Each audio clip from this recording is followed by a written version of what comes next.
Hi guys, in this video we're going to be talking about describing our distribution of scores, and it's really important when we're looking at data to be able to talk about and discuss the data and compare sets of data.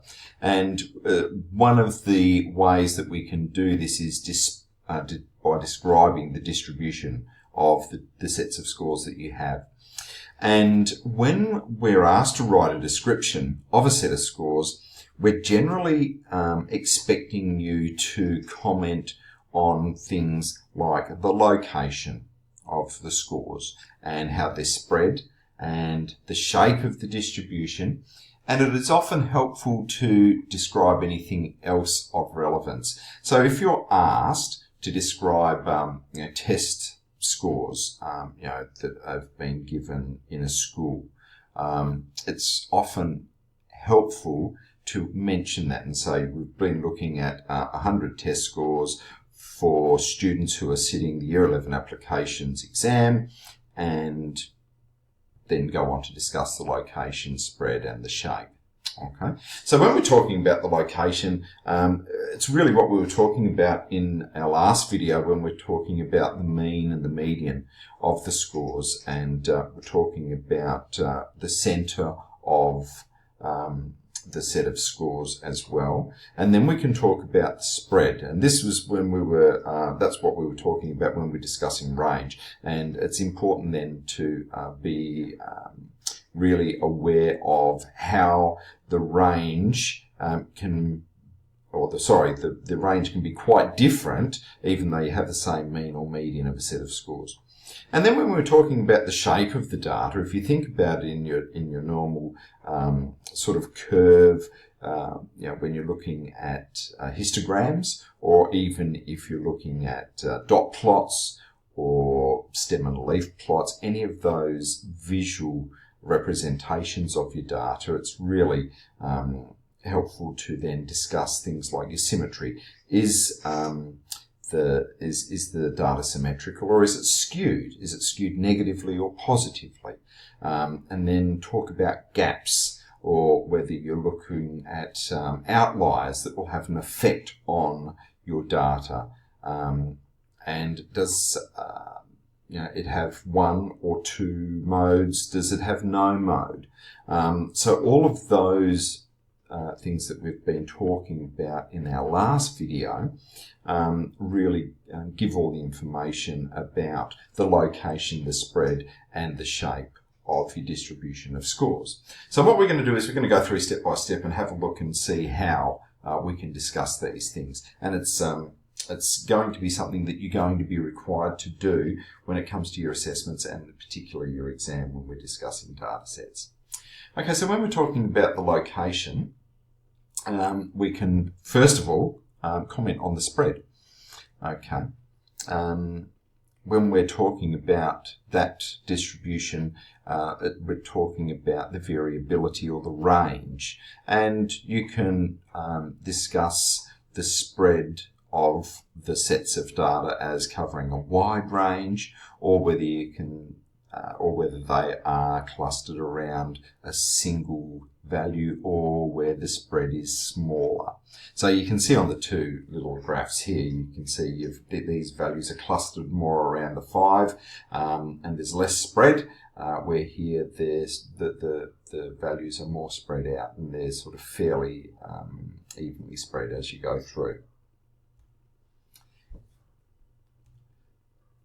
Then when we're talking about the shape of the data, we're talking about symmetry. Is the distribution symmetric? Okay, so that means basically is it sort of the same on each side? If we go back to our previous sets of data here, you can see these sets of data are pretty symmetrical. You see that we've got our main values here, and our mode is 5. And you can see that the sets of data are evenly spread around it. Same with this one; they're all fairly evenly spread around the median there. Now, when we're talking about the shape, we can also talk whether it is asymmetric or is it skewed. And I'll show you a few examples of skewed data as we go through. And we can also talk about the number of peaks. So when we're talking about sets of data, you don't always see them as we saw in those previous ones. You can have a number of different peaks depending on what the data is representing. You can see whether it's unimodal or has one mode, whether it's bimodal, which is two modes, or multimodal, which is three or more modes.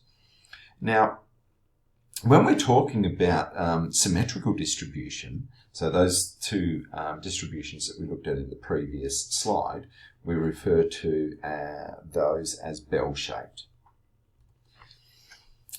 Skewness is what we're looking at when our sets of data have fewer values on one side and more values on the other side.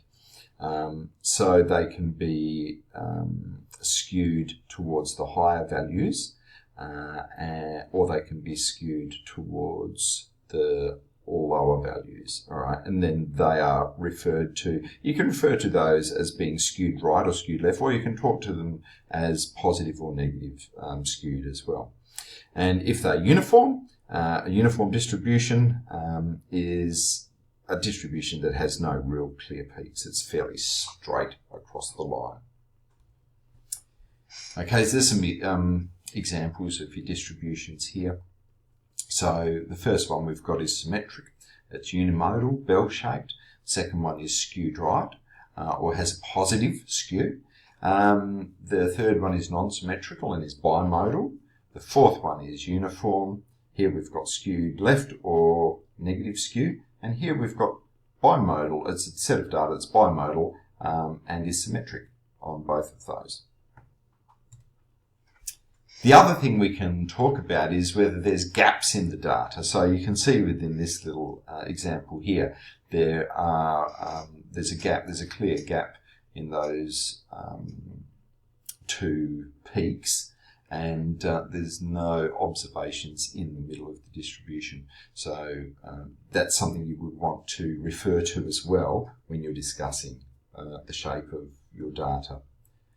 The next thing you'll want to be aware of too is your outliers, and we've talked about the importance of outliers and how they can affect your range, and they can also affect your mean. So when we are looking at sets of data, outliers can come from information that is not being inputted correctly.